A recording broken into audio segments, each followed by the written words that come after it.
Nice to have you with us once again. Joined this time around by Douglas Kruger. Douglas is a professional speaker and author. I did think that my producer, Nadira Peer, had lost it when she sent me an email saying, we're going to speak to Douglas about making money the wheelbarrow way.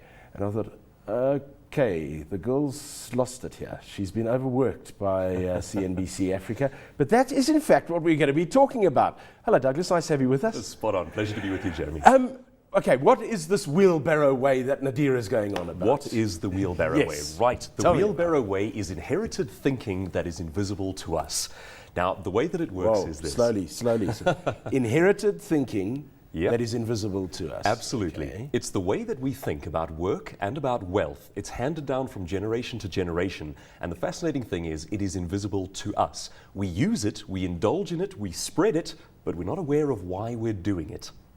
Okay, so it's the same as my... Okay, I know exactly where you're coming from, because my mother still thinks I need to find a real job. A real job, yes, yeah. Absolutely, Jeremy. Because I don't make make something of your life. Yeah, because I don't work for the bank. Absolutely, and that is the kind of inherited thinking that's passed down. Okay. And most of it is 50 to 100 years old, completely outdated and largely dangerous to us.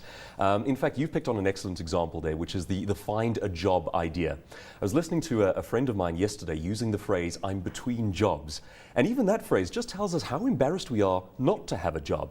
Because it's as if we're saying, I define my reality according to the job that I do. And if you don't have one at that point in time, you're not a human being. So the wheelbarrow way goes like this. It's a metaphor that basically says, my son, my daughter, you are young and you are strong. Pick up your wheelbarrow and go out into the world. If you desire to earn a coin, you have to push your wheelbarrow for an hour. If you want a second coin, you have to push your wheelbarrow for a second hour. And we are taught that there is this absolute link between hours and coins, and that those two always go together. Time worked equals money earned. And what's interesting about that, of course, is that we start paying for the cars, the children, the house, and we realize that we're not breaking even. So what do? We go back to our training and we say, I must get myself a second wheelbarrow in the evenings. And of course, that kind of thinking keeps us in generational cycles of poverty. And the rich person's epiphany is simply this: dump the bricks in your wheelbarrow, carry gold. Or in other words, raise the value of what you do. It's not about the hours, it's about the value. Okay, so let's come back on this now, and I would imagine that's where the notion of working 9 to 5 comes from. Exactly that. Because then you've got a defined time, and for that defined time, you earn a defined amount of money. Exactly at the end that. of the month. It's the set link between income and hours worked. So we're chaining ourselves to time, and we're actually, time is working against us instead of time working for us. Is that what you're trying to say? Absolutely spot on. And not only that, but we're creating dangers that we don't even perceive. We think a job is the safe option. My grandmother told my dad, her exact words were, get a trade and you will never starve to death. I mean, interesting, you can become wealthy with a trade, but the second part of that sentence is the more fascinating part. And you will never starve to death. It's hardly a clarion call to realize your dreams, to self-actualization, to become anything. You know, it's not saying, let your light shine. It's saying, don't die. And of course, the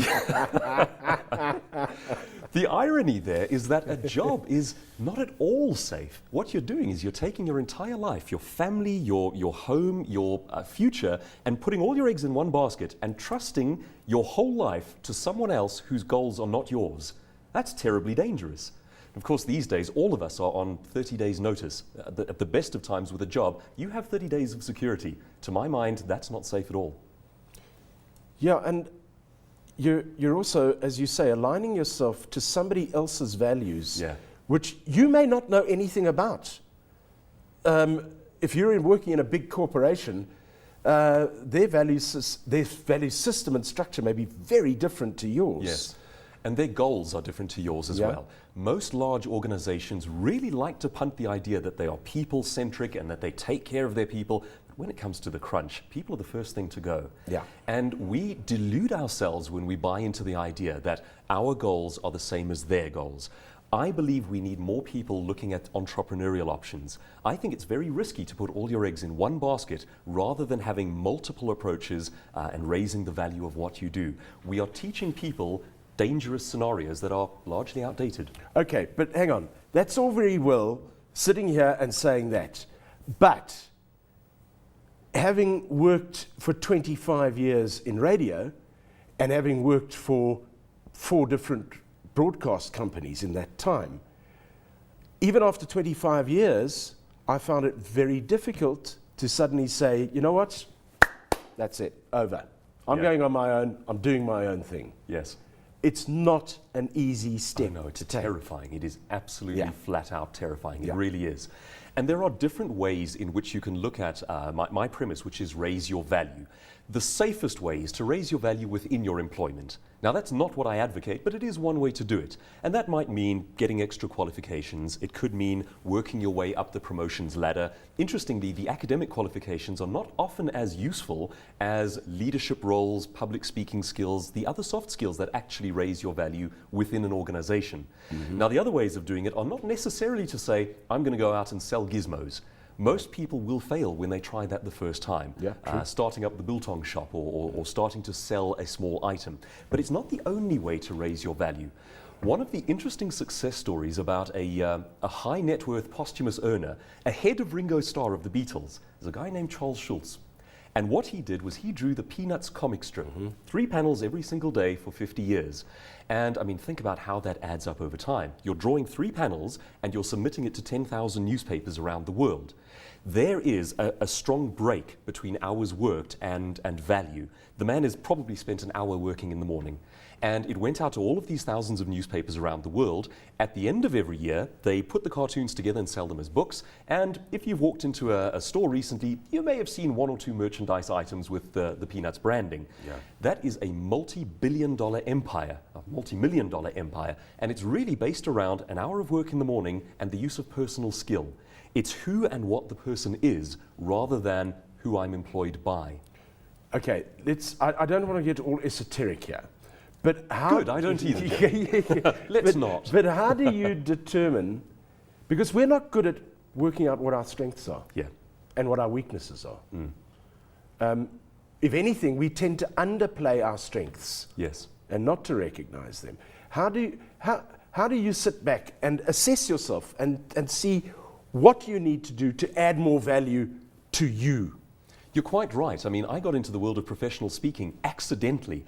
I used to speak at a Toastmasters club, and somebody there said, would you come and do it for our company? And they asked how much I would charge, and I said, well, you know, I speak for free. And they said, we were going to give you 5,000 Rand. And I said, like I said, I speak for a fee. Yes. And it's a lot more than 5,000 Rand. Yes. So often we don't actually recognize, as you say, what our intrinsic value is. And sometimes it takes outside input to see that. That's why we shouldn't be teaching children, students, young entrepreneurs that a job is the only option. We as a society, in fact globally, we need to start thinking more around what is the value of the human. What can you bring to the table that is saleable, that can be multiplied, that can be sent out into the world, and for which you can receive remuneration. And often the small things can surprise you, like the Peanuts comic strip. Or it might be as classic as spotting a need and starting an industry, because you've got the guts and the drive to do so. But it takes guts and it takes drive. It does take the guts and it does take the drive. And it also takes a lot of commitment that people are not aware of, because you've got to have a reason to get out of bed in the morning. Absolutely. You know, when you've got a job and you've got to be there at 9 o'clock. You get up because you have to. You get up because otherwise your boss is going to... Yeah. The up and the downside to being in charge of your own income is, the upside is you can work your own hours. The downside is you have to work your own hours. So it is both the up and the down. But just a look at 2 different scenarios. I mentioned my grandmother giving that advice. She came from a background where she grew up in Manchester in England, in what looked very much like Downton Abbey on TV these days. Okay. She was not the people upstairs, she was the people downstairs. I was going to say, well then, what was your father worried about? He should have just inherited the fortune. Yes, absolutely. And strangely, that didn't happen because, we were down in the scullery. And in fact, you know, she had the full regalia, the maid's outfit, the little sort of what we think of as the kinky feather duster. But of course, it's nothing like that. This was a person who worked incredibly hard and had no voice in the face of authority. Now, when it comes to passing on information, you then do come from a place of desperation, saying, take what you can get, don't starve to death. Conversely, I have friends whose parents have never had classic jobs, but have owned their own companies and so on. And it doesn't occur to them to be nervous about employment. They have always simply thought, I'll start my own company, I'll start my own industry, and go my own way. And what's fascinating is the opposite side of that coin. You have retrenchments at large companies, and there was one recently, and there were a number of suicides.